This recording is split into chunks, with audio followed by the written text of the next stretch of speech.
2.0 web 1.0 1990 થી 2000 જે read only web હતું, જેમાં વપરાશકર્તા ફક્ત વેબસાઇટ પરથી માહિતી વાંચી શકતા હતા.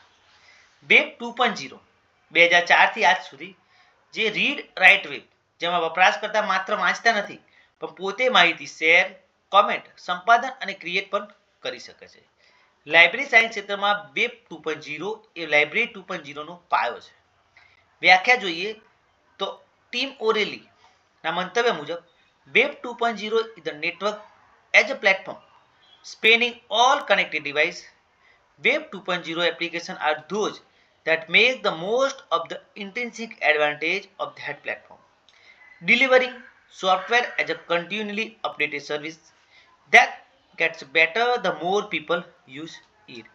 સરળ ભાષામાં જોઈએ તો વેબ 2.0 એવી વેબ ટેકનોલોજી છે જેમાં વપરાશકર્તા ફક્ત માહિતી લેતા નથી પણ પોતે ભાગ લેશે, ક્રિયાશીલ રહેશે અને કન્ટેન્ટ બનાવે છે. ઘટકો જોઈએ તો બ્લોગ, જેમાં વ્યક્તિગત અથવા વિષયક લેખન મળી રહે છે. વિકીઝ સહયોગી પ્લેટફોર્મ માટે. સોશિયલ નેટવર્કિંગ સાઇટ એટલે કે ફેસબુક, લિંક્ડઇન અને ઇન્સ્ટાગ્રામ. આરએસએસ ફીડ્સ નવા કન્ટેન્ટ વિશે અપડેટ મળે છે. પોડકાસ્ટિંગ, જેમાં ઓડિયો વિઝ્યુઅલ કન્ટેન્ટ શેરિંગ છે. સોશિયલ બુકમાર્કિંગમાં ડેલિશિયસ તથા ડીકો. ટેગિંગ અને ફોલ્ક્સનોમી, જેમાં કીવર્ડ દ્વારા કન્ટેન્ટ શોધવું. મેસઅપ્સ, અલગ અલગ ડેટા સ્ત્રોતોને જોડીને નવી એપ્લિકેશન બનાવી. વિડીયો શેરિંગ માટે યુટ્યુબ તથા વિમિયો. ક્લાઉડ બેઝ કોલાબોરેશન ટૂલ જોઈએ તો ગૂગલ ડોક્સ તથા ડ્રોપબેક્સ. લક્ષણો તો યુઝર પાર્ટિસિપેશન, જેમાં વપરાશકર્તા માહિતી બનાવે અને શેર કરે છે. કોલાબોરેશન જોઈએ તો સમૂહમાં કાર્ય.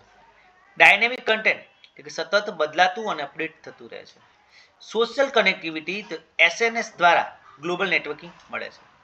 Rich user experience, interactive design.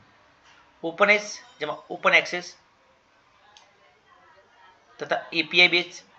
Tagging અને ફોક્સોનોમી, વપરાશકર્તા આધારિત વર્ગીકરણ છે. સોફ્ટવેર એઝ અ સર્વિસ, જેમાં બ્રાઉઝર આધારિત એપ્લિકેશન. મહત્વ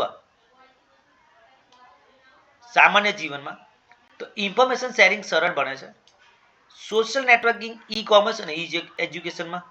શિક્ષણમાં જોઈએ તો ઈ લર્નિંગ પ્લેટફોર્મના ભાગરૂપે, જેમાં મૂક, સ્વયં અને એમપીટીએલ. ઓનલાઈન કોલેબોરેશન જોઈએ તો ગૂગલ ડોક તથા વિકીસ. લાઇબ્રેરી અને માહિતી વિજ્ઞાનમાં જોઈએ તો લાઇબ્રેરી 2.0 જે વપરાશકર્તા કેન્દ્રિત લાઇબ્રેરી સેવાઓમાં મદદરૂપ છે.